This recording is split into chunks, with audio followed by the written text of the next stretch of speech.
journée en motivation, entretien et acquis. Bonjour à toute la famille Belinda Benz TV. Papa, maman. Nayekolakisa bino eta ya fournanga ndenge komi. Nauti kosala ngolo, natumbi ngolo. Maboki ya ngolo, natumbi ngulu, natumbi soso. En tout cas, esengi vraiment sikoyo na prendre soin ya fournanga. Naza pe na placard nanga tomoni ba épices tondi ebele. Placard nanga eza vraiment molayi na suka. Eza na ba condiment mosusu, ba épices mosusu na salela te. Alors lelo na ko vider et na nettoyer partout.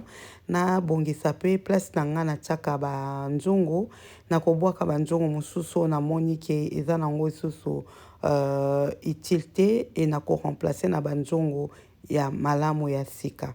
Eza quand même présentable. Lobi nazalaki très fatigué la famille et na tonga na lamuki na koti cuisine nanga na eta oyo. Voilà, c'est pas grave. Toye pour na ko se motiver ko zongisa biloko nyonso en place. Bo s'inquiéter te coin oyo na sala exprès. Moi coin nanga olie na tika ba biloko mususu na placard na bongisa moi coin oyo comme ça na zwaka ngo na facilité nyonso. Voilà, cuisine nanga na tongo na kutia ngo na eta oyo la famille na lobi c'est pas grave. Donc nzamba pesi makasi et ndeko yo pe zwa makasi o meka ko bongisa lokola nga pe na lingi na bongisa. To bongisaka tout le temps la famille. Okoyi ko sala ménage na yo lelo 2 jours après, même na tongo ka ko sali na pokwa. Msusu lokola biso tozana ba famille nombreuse o ya boye ekomi déjà na eta mususu mais to lembaka te puisque na minute on azanga moko soki mopaya ye akoti akoki ko juger nga pe na bandenge mususu. Donc c'est comme ça la vie, tout ça la ndenge to koki, mais l'essentiel que tout ça la effort ya ko bongisa banda kuna biso ezala quand même propre. Nalakisi ba produit on osalela surtout oyo bandeko nanga produit oyo ba vi nango eza vraiment ya malamu mais ngai nasaleli yango na moni yango kaka normal, ça n'a rien à voir na Ajax ou en poudre na simbi.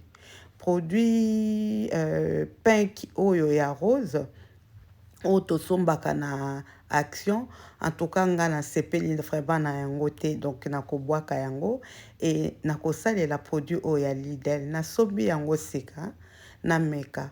Mais na utiliser yango vraiment na moni eza très efficace.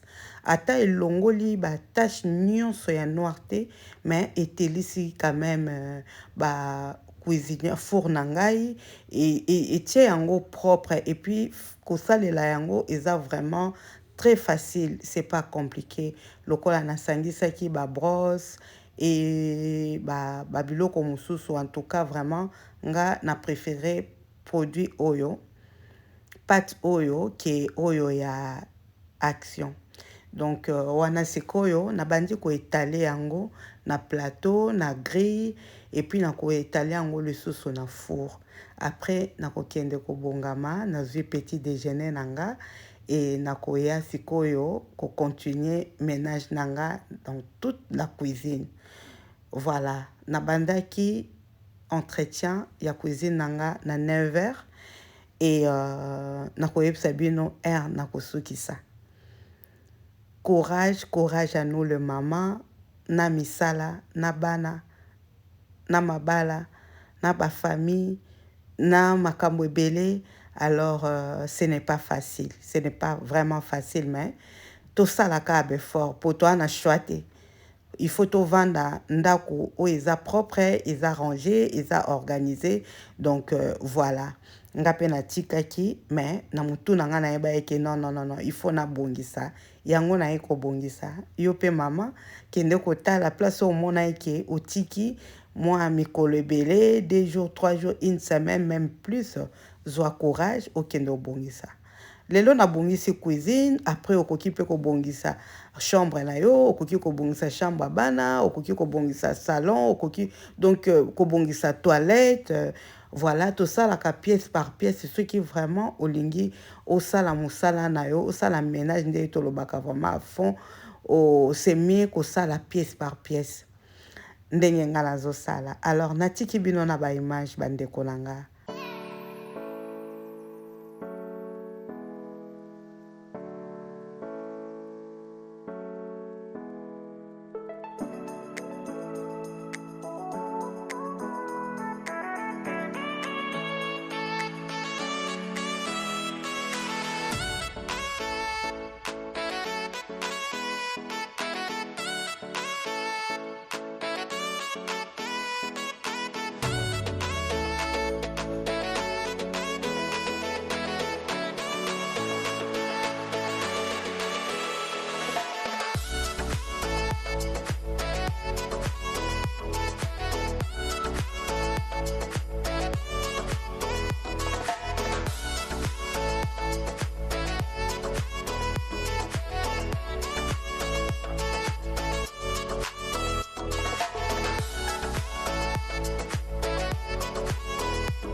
Voilà la famille. Nga naza na plaque de cuisson eza ya gaz. Na remarqué que ebebisaka banzongo mingi vraiment, surtout na se et voilà. Donc nazo trier banzongo na monike eza vraiment lisusu na eta malamu te nazo trier et nasi na remplacer ki déjà na lakisi banzongo nyonso te oya sikame nazo longola puisque na remplacé na olakisa bino deux et puis le reste mosusu on a gardé yango et voilà. Donc nazo longola banzongo na monike c'est baby na saleli pe mingi pona osepelisa miso nanga et pona confort nanga moko na préféré na changer et voilà la famille. Donc sinon soki boza na banzongo bien bokoyi toujours konika yango bien et puis kozongisa yango na état normal kosalela menga na préféré ko changer et sepelisa miso nanga et sala anga bien. Donc nazo continuer konika kobongisa kaka ndenge tozomona la famille. Nalakisi brosse oyo eza en acier, vraiment eza très bien et sunginga makasi pona konika four plateau na grille ya four et puis kosokola ko oyo tozomona na tiaka yango ba huile so na salili huile une fois na tiaka na kati et sunginga vraiment makasi. Donc tozomona sokoli ba biloko kaka nyonso tozomona ya ba arrangement vraiment na leki partout la famille, na leki partout, na sali frigo, na sali ba placard et voilà, nazo continuer ko essuyer ba biloko nazo salela et nazo nettoyer ba meubles, nazo vraiment tananga, Dieu merci. Je pense que c'est ko tokomi ata ba 14 heures. Donc naza kaka na cuisine nazo nika. Maman, tozwa courage. Tozwa courage. En tout cas, ceux qui ndenge na niki boye vraiment partout na kobanda sikoyo kaka kopase éponge vite fait nde tosalaka. Après soki ebebi tokontinue lisusu kaka konika. Nalakisi nzungu na sombi ya monene mpona kolambela pondu. Et awa nakomi deja kobongisa baplacard nanga nazwi babokal nyonso oyo eza en couleur, c'est pas la peine, eza nango vide. Natia yango na suka puisque eza difficile oyeba ofungolaka air nyonso, donc na remplacer par oyo eza transparent ezopermettre komona biloko nyonso eza na kati. Donc oyo wana mpe na ranger yango. Et voilà la famille. Toza na clou de girofle na poivre long d'Afrique. Ba maman eza très bien pour la santé na biso ya ba maman. Tozanga kango te nga na mélanger yango nasala mingi baté à base na yango. Naza pe oyo tomoni ba feuille ya kenkeliba na ba feuille ya sinda. Utaka lango na Kinshasa. Et voilà, na mélanger yango nyonso ezaka rapport santé na biso ezala malamu. Et naza na tisane oyo bozomona eza contre constipation. Yango pe na linga kozanga yango na ndako te. Et puis l'autre eza pour la grippe. Donc nalakisi batisane oyo ezalaka bien pour la santé bandeko nanga. Soki bokutani nango bo hésiter te, surtout oyo nazolakisa. Eza vraiment très bien. Malheureusement ba image na biso eza na mopandi. Voilà la famille, ba résultat ya placard nanga. Tomoni ndenge ezalaki na longoli oyo nakoki kolongola, na bwaki oyo nakoki kobwaka, na tiki kaka oyo eza très important, na tie ba miel, tout ce que vous voyez, na se nango pe na tie kaka bicarbonate, ba épices, vraiment oyo naza nango besoin pona kosalela. Les restes oyo nazalaki nango ya ba double et na bwaki nyonso. Donc c'est quoi vraiment placard nanga épice et respirer vraiment et lobby merci Belinda. Et awa na mélanger ba piment doux, ba poudre à barbecue, ba paprika en poudre, na mélanger yango et à côté naza na poudre ya ail. Voilà, l'épice c'est vraiment ébelleté et moi ça m'arrange comme ça. Pona banzongo pe natiki banzongo a pondu, donc natiki 3 casseroles et puis moko ya semoule na 3 poêles. Voilà, nazo continuer siko na silisi colonne moko etikali kaka four. Après na bandi sikoyo ba placard mususu nazo nika partout, nazo essuyer kaka ndenge tozomona la famille. Nazongisi bino misusu na ba image na musique.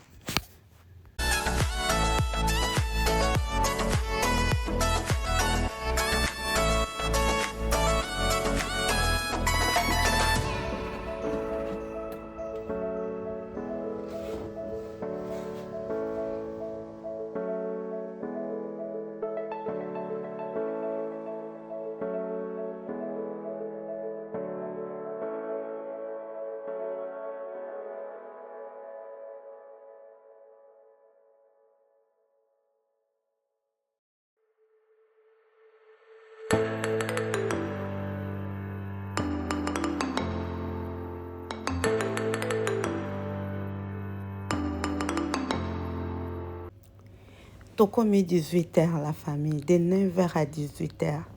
Kaka na cuisine, c'est pas facile, mais na choité. Pour nazala à l'aise, il faut que ndakunanga ezala vraiment propre et rangé. Donc na bongisi frigo nanga, réfrigérateur, na désinfecté yango, na pangusi et puis na zongisi biloko nyonso ezalaki ba yaourt kande tozomona. Nazongisi eloko na place na yango. Natali pe bakoso ezangi o nakoki kobakisa. Et voilà, oeza ba bat na tie ba légumes frais. Voilà, na oyo eza ail na tie na bocal na ba oignon nanga na tiaka na frigo. Voilà la famille. Donc na bongisi vraiment partout, na meki ko lekisa partout. Et na olakisa bino pe ba biloko eza na frigo nanga. Voilà. Dabes TV, tous une journée à motivation, entretien de la cuisine. Lelo on a passé toute la journée konika cuisine. Alors na yena motivé yo ndeko nanga na oui.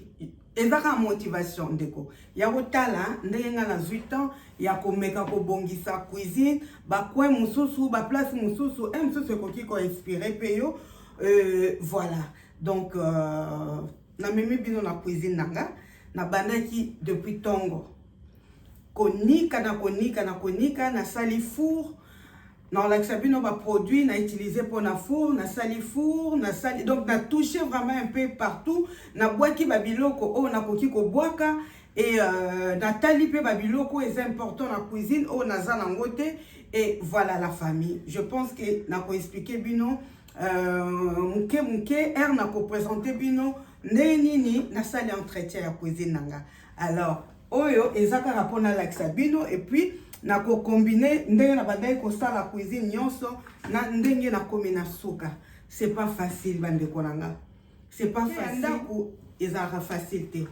So osali coin oyo okanisi ke sili non okende na coin mususu omoni ke il faut sala. OK na ba seli, OK na ba chambre, y na salon partout. Donc to sala ka ndenge to koki.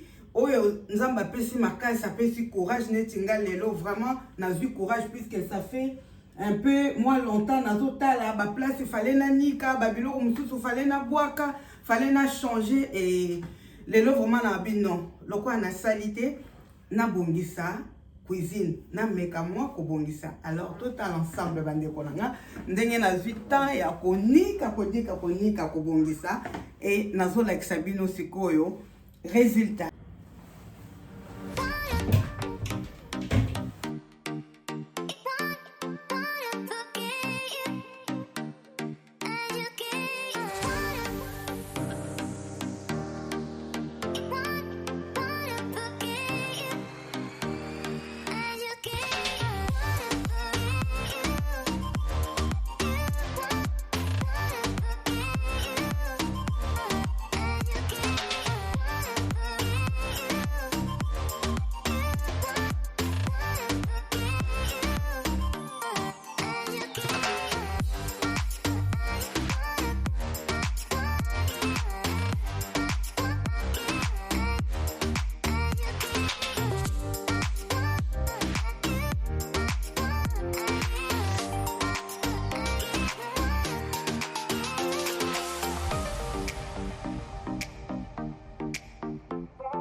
Voilà, bandeko nanga, j'espère que bomoni na encouragé, j'espère que na encouragé ndeko moko.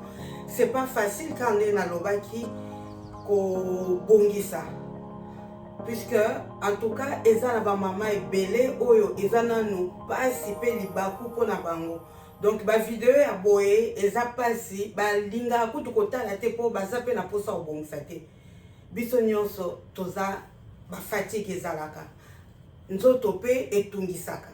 Alors ceux qui tolandi ka bongo toko s'en sortir te toko bando ko vanda na banda ko kaka ya salite ba maman to sala be fort ngape na tikaki na zelaki mwa mikolo nazaki na ba vacances na lobi na olobaka na osala lelo na osala lobi tipe ba vacances efili na salite mais na zongi musala na lobi non je peux pas laisser comme ça na profiter journée à lelo neti na salite toza na grève na musala na salite et que nanda coupé bana bazate donc na profiter vraiment na bongisa cuisine nanga ndenge tomoni na lekisi éponge partout na nettoyer partout en tout cas na sali nettoyage même pas à fond mais na toucher ba coin nyonso na koyi ko bongisa kaka ndenge na lobaki oya ko bwaka bomoni na bimisi na bwaki oyo ezangi na koluka na bakisa c'est pas la peine ya ko encombrer mais ezo dépendre pe na ba besoin na biso. Ils ont dépendre na ba besoin na biso na cuisine na biso poto za la l'aise mutu na mutu ayebi eloko nini o ya lingaka na cuisine na ye ustensile nini ya cuisine o alingaka ko salela po azala à l'aise. Donc voilà ba maman, ba papa, ba jeune, bo hésiter te ko partager vidéo na biso, je pense que to komi déjà na suka et merci na ba oyo bazo tala ba vidéo oyo bazo partage. Merci pe na ba abonné ya sika ngeli ko sala bémission na lingala beaucoup plus na lingala peut-être ba astuce ne na koki ko sala en français pour ba tout mingi ya bikolo ba lingaka ba astuce mais sinon ba vidéo normale na zongi nanga ko sala na lingala pour arranger tout le monde. En tout cas, merci beaucoup, merci la famille. Na kobi na suka journal lelo na lambité. Ba journée à boye c'est pas la peine à kolamba. Na lamba est déjà lobby. Lelo na lambité yango permettre nga na bongisa partout même haute nanga donc na bongisi vraiment na meki ko toucher partout. Maman yope zwa courage. Papa soko kosunga mama zwa courage. Soki poza yo moko zwa courage. Ba jeune biso nyonso tozwa courage totelema tobongisa ba mama tobongisa nyimba na sima mpona ba video mosusu. Bye bye.